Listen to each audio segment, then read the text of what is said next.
Pemirsa, kelas menengah saat ini dinilai banyak ekonom tengah menghadapi banyak masalah dan kurang mendapat perhatian pemerintah. Hal itu bisa terjadi karena harga bahan pokok yang naik sementara pendapatan masyarakat segitu-segitu saja.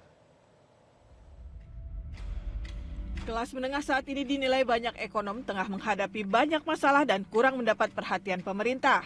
Isu terkait tekanan yang dialami masyarakat kelas menengah Indonesia kian menjadi sorotan seiring kondisi ekonomi dalam negeri yang tengah diwarnai fenomena kenaikan harga sejumlah bahan pangan pokok, meningkatnya inflasi, melemahnya nilai tukar rupiah, dan masih tingginya tingkat suku bunga.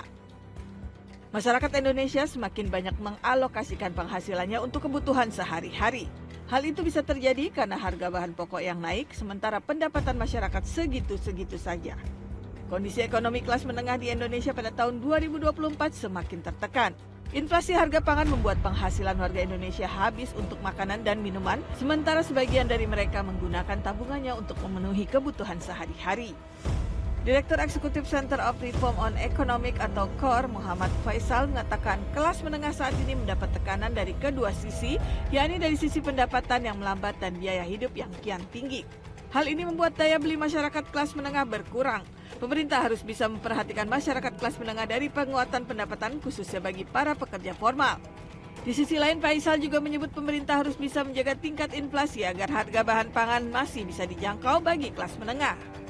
Kelas menengah memang mengalami tekanan terutama dari sisi, walaupun dua sisi sebetulnya, yaitu adalah dari sisi income, pendapatan mereka, dan juga dari sisi biaya hidup.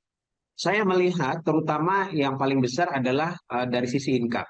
Kalau kita melihat dari upah real secara rata-rata ini mengalami penurunan. Hampir semua jenis sektor upah real mengalami penurunan. Yang artinya upah secara nominalnya mungkin naik bertambah, tapi ketika dikoreksi dengan inflasi, walaupun inflasinya tidak terlalu besar, nah ini tetap nilainya lebih rendah ya dibandingkan dengan tahun sebelumnya atau periode sebelumnya.